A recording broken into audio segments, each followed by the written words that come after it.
शुभ संध्या मेरे प्यारे साथियों। जैसा कि आप लोग थंबनेल में देख रहे हैं तो आप सभी को स्वतंत्रता दिवस की हार्दिक शुभकामनाएं। तो आज हम इस स्वतंत्रता दिवस पे एक ऐसे वीर कवि की बात करेंगे जो अपने समय के सूर कहे जाते थे, जिन्हें अधैर्य का कवि कहा जाता था, और जो छायावाद के छायावोत्तर युग में की दो धाराओं में, एक तो प्रणय मूलक धारा जिसे आप प्रणय व्यक्तिक धारा कह सकते हैं, दूसरी राष्ट्रीय सांस्कृतिक काव्य धारा थी। उस धारा में, राष्ट्रीय सांस्कृतिक काव्य धारा में, रामधारी सिंह दिनकर के बारे में एक संक्षिप्त जीवन परिचय जानेंगे। तो रामधारी सिंह दिनकर पर बात करने से पहले मैं ये बता दूं कि छायावाद के बाद जो धारा आती है उसको छायावादोत्तर युग के नाम से जाना जाता है। और यह जो रामधारी सिंह दिनकर का जीवन चरित्र रहा है, कहीं ना कहीं पूरे भारत को राष्ट्रीयता से ओतप्रोत कर देता है। इनका जन्म बिहार के एक जिले मुंगेर के सिमरिया घाट नामक एक साधारण परिवार में हुआ था।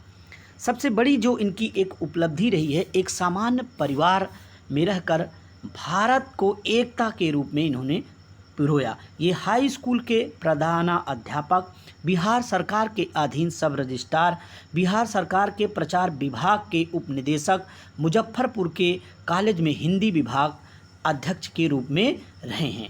1952 ईस्वी में राज्यसभा के सदस्य, भागलपुर के विश्वविद्यालय के कुलपति, भारत सरकार के हिंदी सलाहकार आदि पदों पर रहकर अपने आप को शोभित ही नहीं किया अपितु भारत का प्रतिनिधित्व किया। राष्ट्रभाषा आयोग के सदस्य के रूप में भी ये नामित किए गए।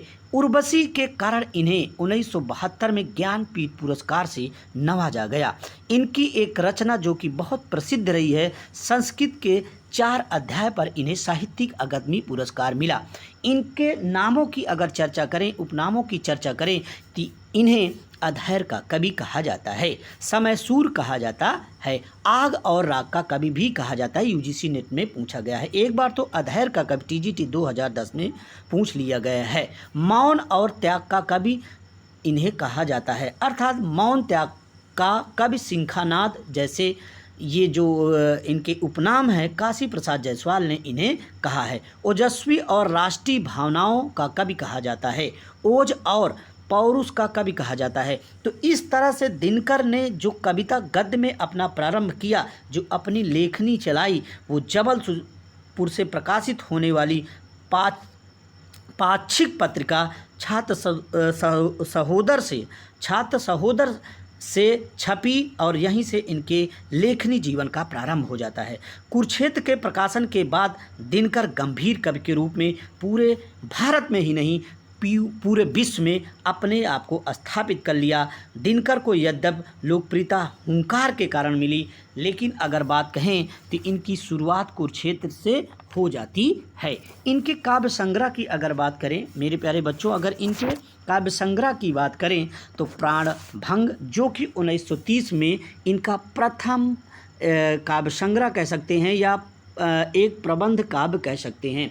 रेणुका 1935 ईस्वी में आई। कब आई? 1935 ईस्वी में आई। एक और क्रांति और विभवों का आह्वान चल रहा था, तो दूसरी ओर बौद्ध दया और ममता और अहिंसा चल रही थी। उसी के बीच में पनपे ये रामधारी सिंह दिनकर अपनी लेखनी लेकर भारत को एकता के रूप में पिरोने का काम करते हैं।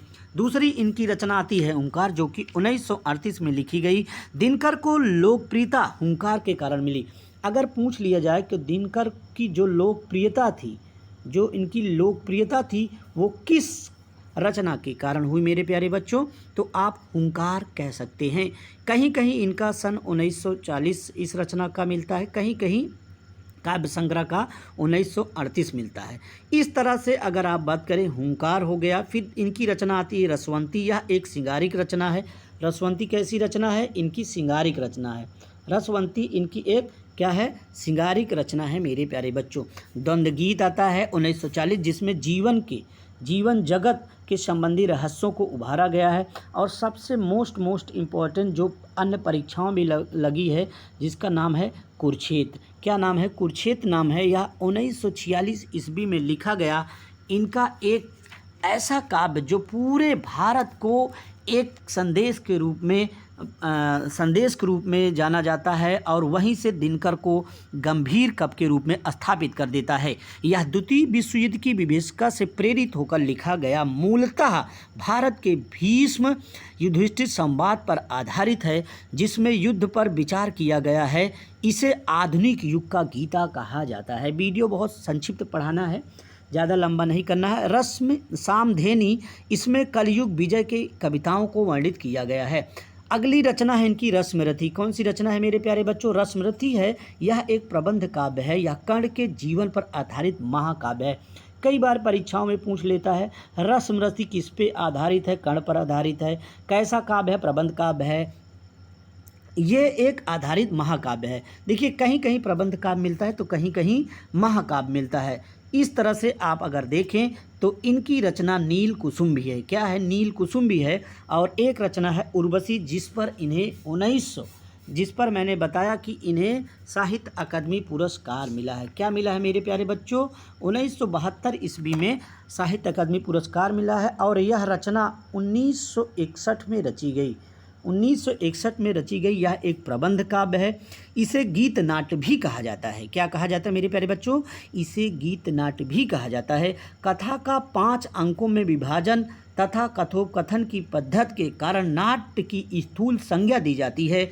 इसमें नाट्यता का अभाव है। मूलतः यह प्रबंध काव्य है। इसमें घटनात्मक तत्व आध्यात्मिक क्षीण है। पात्रों की संख्या बहुत कम है। दिनकर ने कहीं कहा है उनका मन रसवंती में बसता है, यद्यपि लोकप्रियता उन्हें हुंकार से मिली। उर्वशी उन्हें दोनों तनाव की सृष्टि करती है। ऐसे इन्होंने तमाम बातें इसमें कही हैं। और इनका जो सबसे इम्पोर्टेंट अगर काव्य रचना की बात करें तो हुंकार, कुरुक्षेत्र, द्वंद्वगीत, सामधेनी, रश्मिरथी, नील कुसुम, उर्वशी, इस तरह से इनकी काव्य रचनाएं हैं। अगर इनकी बात करें उर्वशी की, तो जिसे कामाध्यात्म की रचना भी माना जाता है। क्या माना जाता है? कामाध्यात्म की रचना भी माना जाता है। और इसमें 5 अंक हैं। हर एक अंकों में अलग अलग बातें कही गई हैं। आत्मा की आंखें इनकी अन्य रचनाएं हैं। आत्मा की आंखें, कोयला और कबित, मृत तिलक, हारे को हरिनाम, धूप छाँव, इतिहास के आंसू, चेतना की शिखा, नीम के पत्ते, दिल्ली, धूप और धुआं, सीपी और संग, बारदोली विजय, कलिंग विजय, मिर्च का मजा, सूरज का ब्याह, भारत का रेशमी नगर, जनतंत्र का जन्म, नए सुभाषित, चक्रवाल, हिमालय, चलो कभी बन फूल की ओर, गीत अगीत, अनल करीत, तब भी मैं आता था, चलो कभी बन फूलों की ओर, इत्यादि इनकी रचनाएं हैं। जिसमें इम्पोर्टेंट है हिमालय का संदेश, बुद्धदेव और परशुराम की प्रतीक्षा 1963 में। यह चीन भारत के युद्ध के संदर्भ में लिखी गई रचना है। तो इस तरह से अगर आप इनकी पंक्तियों की बात करें तो पंक्तियां भी बहुत हैं, लेकिन प्राणभंग, रेणुका, हुंकार, रसवंती, नील कुसुम, कुरुक्षेत्र, रश्मिरथी, उर्वशी, द्वंद्वगीत, सामधेनु, बापू, इतिहास के आंसू, धूप और धुआं, दिल्ली के नीम के पत्ते, सीपी और संग, नए सुभाषित और परशुराम की प्रतीक्षा इम्पोर्टेंट कर लीजिएगा। ऐसी तमाम रचनाएं हैं। इनको दिनकर को निश्चित रूप से जनता का कवि भी आप कह सकते हैं। इस तरह से बुद्ध पर भी इन्होंने रचनाएं की। कुरुक्षेत्र दूसरे महायुद्ध पर जो 1946 में इनका प्रकाशित हुआ, युद्ध की भयंकर समस्याओं का विश्लेषण और विवेचन करने के लिए इन्होंने जो रचना उठाई है उसमें भीष्म और पितामह युधिष्ठिर को चुना है। अतः कथा वस्तु जितनी भी है व्यास के महाभारत पर आधारित है। इनका अंतिम सर्ग जो है प्रबंध काव्य का सबसे लंबा सर्ग है। कुरुक्षेत्र का जो अंतिम सर्ग है प्रबंध काव्य का सबसे लंबा सर्ग है, जिसमें मनुष्य के व्यक्तित्व और मानव मूल्यों की विवेचना पितामह ने अपने दृष्टिकोण से किया है। कुरुक्षेत्र का वास्तविक महत्व इस बात में निहित है कि वह अपने कथानक में देश काल से सीमित होने पर भी अपने विस्तार में देशाकाल रहा है। इस तरह से अगर बात करें तो कहीं न कहीं मनुष्य के श्रेष्ठ संसार में कुछ नहीं है, लेकिन यदि उसके विनाशकारी कर्मों पर विचार किया जाए तो उस जैसा निंद और जीव भी इस धरती पर नहीं निकलेगा। सृष्टि के आदिकाल से वह प्रकृति और अपने वातावरण के साथ निरंतर रत रहा है। साहित्य, कला, ज्ञान, विज्ञान में जो उन्नत उसने की है वह विस्मरणीय है। कवि ने वैज्ञानिक उन्नत का उल्लेख करते हुए संस्कृत के सारे गूढ़ अर्थ को खोलकर रख दिया है। इस तरह से रामधारी सिंह दिनकर कहीं न कहीं राष्ट्रीयता के ओत-पोत रचनाएं लिखते हैं, जिनमें इन्होंने अपने आप की अभिव्यक्ति भी कहीं न कहीं निहित है। इस तरह से अगर बात करें तो बिहार के एक ऐसे लाल जिन्हें आग और राग का कवि, अधैर्य का कवि, समय सूर्य के नाम से जाना गया, रचनाएं लिखकर अपने आप को साहित्य में अमिट कर जाते हैं, मतलब अमर कर जाते हैं। तो मेरे प्यारे बच्चों, ये छोटा सा वीडियो था।